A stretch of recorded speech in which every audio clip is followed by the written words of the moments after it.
홍명보 감독 체제로 새롭게 출발한 우리 축구대표팀이 오늘 밤 8시입니다. 팔레스타인과 북중미 월드컵 아시아 지역 3차 예선 B조 1차전을 치르게 되는데요. 홍명보 감독은 브라질 월드컵 조별리그 탈락 이후 10년 만에 국가대표 복귀전이기도 합니다. 네, 한수 아래 팔레스타인을 상대로 홍명보가 어떤 경기력을 보여줄지 축구 팬들의 관심이 모아지고 있는데요. 관련 내용들 박찬아 축구 해설위원과 함께 이야기 나눠보겠습니다. 어서 오십시오. 네, 안녕하세요. 네, 안녕하십니까. 어서 오세요. 저희가 앞서 전해드린 것처럼 오늘 밤에 이제 팔레스타인과 북중미 월드컵 아시아 3차 예선을 치르게 됩니다. 11회 연속 월드컵 본선 진출이 걸려있는 첫 경기이자 많은 분들의 관심이 쏠리는 경기인데 앞서 홍명보 감독도 그렇고 손흥민 선수도 그렇고 기자회견을 통해서 입장을 밝혔거든요. 각오를 다졌는데 좀 어떻게 보셨습니까? 드디어 월드컵 예선이 본격적으로 시작된다고 볼 수가 있습니다. 2차 예선을 통과를 했고요. 3차 예선이 시작이 되는데 내년 6월까지 홈앤어웨이로 총 10경기가 치러지는 대장정입니다. 예. 조에서 2위를 차지해야만 월드컵 본선 직행 티켓을 손에 쥘 수가 있고요. 그러니까 3위와 4위를 차지하게 되면은 4차 예선으로 건너가거든요. 거기서부터는 문제가 심각해지기 때문에 반드시 이 3차 예선에서는 1, 2위 안에 이제 들어서 월드컵 직행 티켓을 따내는 게 상당히 중요합니다. 우리가 감독이 바뀌었고 그리고 선수들도 아시안컵 끝나고 2차 예선도 치렀습니다만 정말 이제는 3차 예선부터는 진짜 월드컵 예선이 시작된다는 마음가짐으로 새롭게 시작하는 시기인 만큼 응원을 많이 해야 되긴 한데 여러 가지로 홍명보도 그렇고 선수들도 그렇고 적지 않은 부담 속에서 월드컵 예선은 시작이 될 겁니다. 그래서 어제 있었던 기자회견이 상당히 좀 이제 관심을 모았는데 홍명보 감독이 손흥민 선수가 주장으로서 가졌던 불필요하게 가졌던 어떤 무게감을 나눠 갖겠다라고 했더라고요. 이 말을 좀 어떻게 들으셨는지 궁금합니다.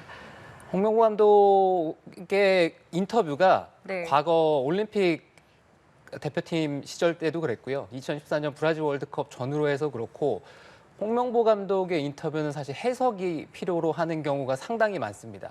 네, 그 문장을 그대로 들어서는 이해를 할 수가 없고 그러니까 속내를 다 밝히지 않는 것도 있고 그리고 화법 자체가 그렇게 능수능란하신 분은 아니거든요. 네, 그렇기 때문에 이번 인터뷰 역시도 제가 전문을 살펴봤을 때는 그러니까 앞에 있었던 얘기와 이제 뒤에 있었던 문장이 좀 일치하지 않는 그런 뉘앙스도 없지 않아 있었거든요. 앞에서는 홍명보 감독이 이제 손흥민 선수가 계속 우리 대표팀의 이제 주장이고 네. 지금까지 해왔던 것들을 하게 될 것이다라고 얘기를 하면서도 그 뒤에는 역시 지나친 부담을 내려놔야 된다. 네, 이렇게 얘기를 했기 때문에 어떠한 이유에서 홍명보 감독이 그런 얘기를 했는지 정확히 속 시원히 밝히지는 못하더라도 어떠한 것들이 있었고 그리고 어떠한 이유로 인해서 손흥민 선수가 부담을 내려놨으면 좋겠다.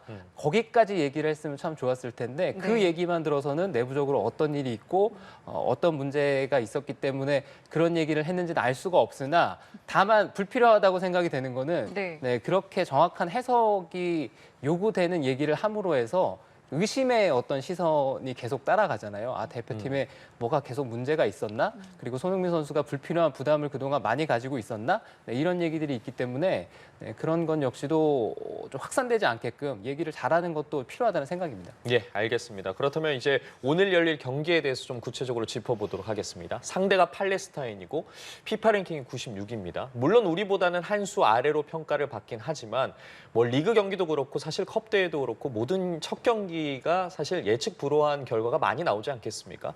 오늘 좀 팔레스타인 선수 중에 경계해야 될 선수라거나 좀 주의해야 될 점이라고 있을까요? 첫 경기는 어떤 대회든지 간에 어떤 상대와 경기를 한다고 해도 상당히 부담스럽습니다. 더군다나 우리는 반드시 이겨야만 되는 경기고 상대적으로 팔레스타인은 우리에 대해서 하나하나 현미경처럼 현미경 들여다보듯이 속속들이 분석하기 요원한 상태라고 볼 수가 있습니다. 예. 반면에 우리는 팔레스타인을 분석하기는 좀 어려운 상황이죠. 거기다가 하나 더 좀 우려스러운 거는 경기가 펼쳐지는 서울 월드컵 경기장의 그라운드 컨디션이 상당히 안 좋거든요. 그라운드가 원래도 안 좋았었는데 이 우리나라의 여름을 거치다 보니까 지금은 잔디 상태가 너무 안 좋아서 선수들이 좋은 경기를 하기는 어려운 상황입니다. 일반적으로 그라운드 컨디션이 안 좋을 때는 강팀보다는 약팀이 경기를 잘할 가능성이 커지는 환경이거든요. 그런 것들을 우리가 하나 극복을 해야 되는 것도 있고요. 그리고 팔레스타인은 지난 아시안컵에서 16강에 진출을 했는데 카타르를 물리칠 뻔도 했어요. 예. 그 경기에서 선취골을 기록하면서 카타르를 어렵게 만들 정도로 수비가 잘 작동이 된다면 무시할 수 없는 팀이다. 네, 그래서 우리가 팔레스타인과의 홈 경기에서는 선취골을 최대한 빠른 시간에 터뜨려야 되고요. 또 팔레스타인에 경기해야 될 선수는 다바그라는 스트라이커, 아시안컵에도 좋은 활약을 했었던 대표 공격수가 있고, 예. 그리고 새롭게 합류한 젊은 신예 가운데 스웨덴 대표 출신인 파라즈라는 선수가 있거든요. 네. 그 선수가 새롭게 또 팔레스타인 유니폼을 입고 우리와 만나게 될 선수이기 때문에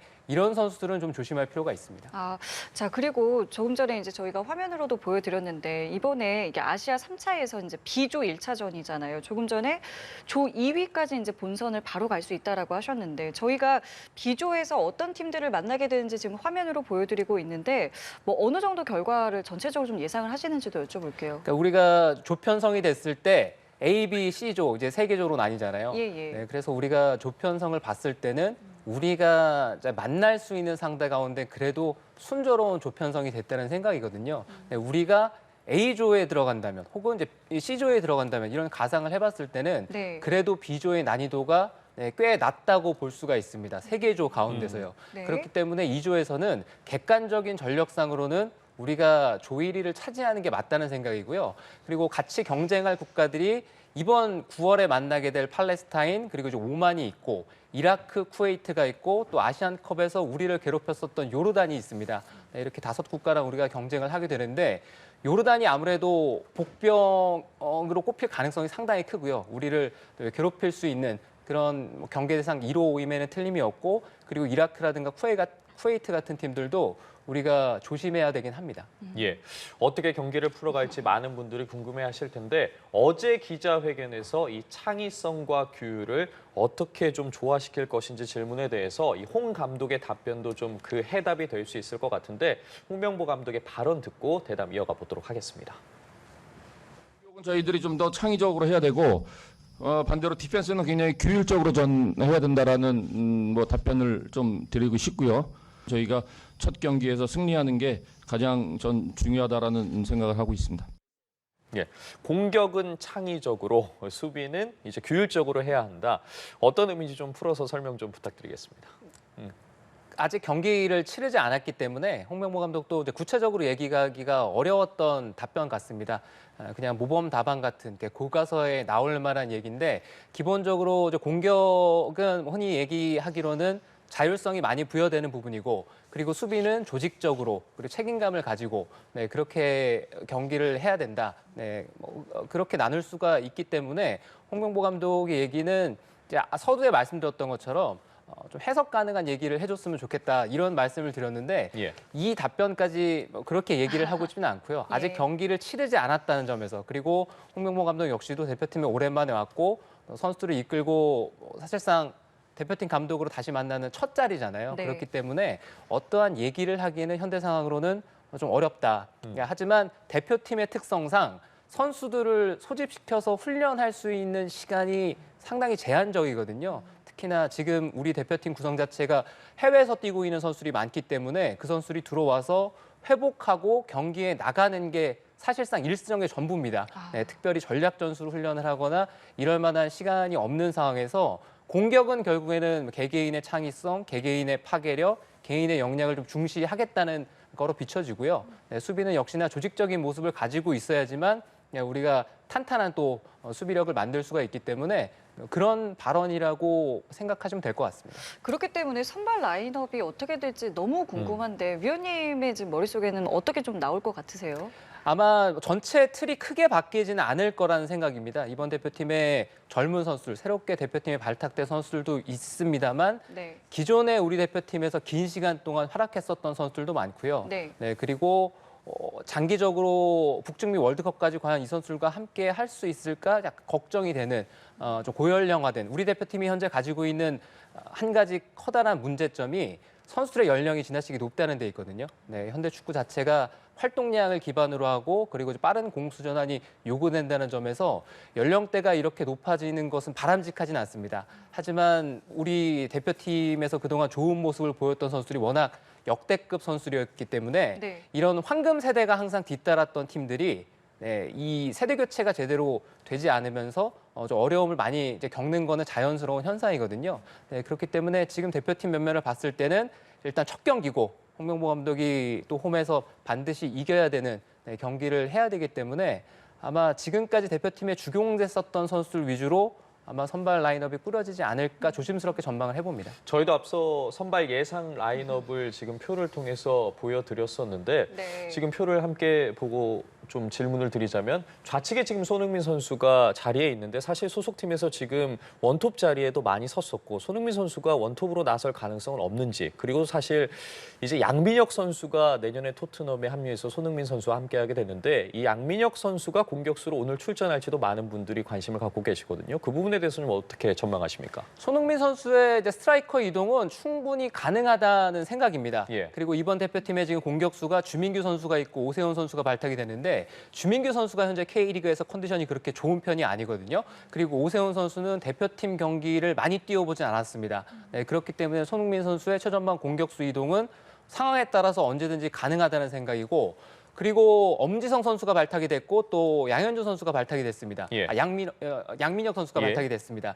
이 선수들이 다 측면 윙포워드 성향, 사이드 미드필더 선수들이거든요. 그렇기 때문에 손흥민 선수가 중앙으로 이동을 하면은 그 자리를 채울 수 있는 선수들은 우리가 이 선에 준비가 되어 있어요. 네, 황희찬 선수도 있고 이렇기 때문에 상황에 따라서는 손흥민 선수가 중앙으로 이동을 하는 것도 아마 대표팀 코칭 스텝의 구상 안에 들어있을 거고요. 황희찬 선수도 지난 시즌 울버햄튼에서 최전방 공격수처럼 활약을 했거든요. 그런 점에서 우리가 가지고 있는 옵션은 좀 많고 그리고 젊은 선수들, 네, 이번에 예. 발탁된 선수들에게도 뭐 기회가 올 수 있는 3차 예선 9월 첫 두 경기라는 생각입니다. 네. 자, 그리고 손흥민 선수가 이제 오늘 경기에 출전하게 되면은 A매치 최다 출전 단독 4위에 오르게 되더라고요. 손흥민 선수의 각오도 저희가 한번 좀 들어보면 좋을 것 같은데요. 함께 보실까요? 팀에서 그렇게 많은 경기를 뛰고 있음에 너무나도 감사함을 느끼고 뭐 내일도 역사적으로 또 하나의 기록이 될 수 있는 날들을 특별한 승리로 장식해서 제 기억 속에 좀 오랫동안 남을 수 있었으면 좋겠습니다. 뭐 지금 말씀드린 뭐 A매치 출전도 그렇고요. 이제 최다골 부분에서도 이제 어느 정도 이제 몇 골 남지 않았단 말이에요. 이런 어떤 손흥민 선수의 각오라던가 뭐 득점 가능성 이런 부분은 어떻게 좀 보시는지요? 한국 축구의 공격에 관한 기록은 대부분 손흥민 선수가 경신하지 않을까. 예. 시간 문제지, 그러니까 언제 깨느냐가 문제지 손흥민 선수가 깨느냐 못 깨느냐는 문제가 아닌 듯합니다. 지금 출전 기록도 그렇고요. 예. 그리고 최다 득점은 현재 한국 기록이 차범근 전 감독이 가지고 있는 58골인데 지금 손흥민 선수랑 10골 정도 남아 있거든요. 예. 그건 역시도 시간 문제라는 생각이고 그리고 2위가 황선홍 감독의 50골입니다. 50골. 네, 예. 50골이기 때문에 네, 이제 한 경기만에 그 50골은 뭐 충분히 넘어설 수도 있고 해트트릭을 기록하면 바로 경신이 되는 부분이니까 예. 그 골 기록은 이제 언제 깨지느냐가 중요할 것 같습니다. 예, 시원한 득점포를 좀 기대해 보도록 할 텐데 이강인 선수 활약도 좀 궁금합니다. 지금 소속팀에서 뭐 교체로 조금씩 나오고 있긴 하지만 무력 시위를 하듯이 계속 골도 터뜨리고 있고 좋은 활약 벌이고 있는데 홍명보 감독이 좀 이강인 선수 어떻게 활용할 거라고 보십니까? 이강인 선수는 현재 대표팀에서 크린스만 감독 체제에서도 그렇고요. 아마 홍명보 감독 체제하에서도 뭐 중원에서 여러 가지 역할을 할 것으로 기대가 됩니다. 그리고 현재 해외 리그가 개막을 했고 물론 많은 경기가 치러지진 않았습니다만 초반 한 3경기 정도의 활약상을 봤을 때는 우리 외국에서 뛰고 있는 유럽에서 뛰고 있는 선수 가운데 가장 초반에 컨디션이 좋은 선수가 이강인 선수거든요. 예. 네, 그렇기 때문에 이번 A매치 2경기, 월드컵 3차 예선 2경기, 홈에서 치러지는 팔레스타인전 그리고 오만 원정 경기에서도 이강인 선수의 활약을 기대해 보시면 좋을 것 같습니다. 알겠습니다. 오늘 홍명보호 어떤 경기 보여줄지 저희도 함께 지켜보겠습니다. 오늘 말씀 여기까지 함께 할게요. 지금까지 박찬아 축구 해설위원과 함께했습니다. 감사합니다. 고맙습니다.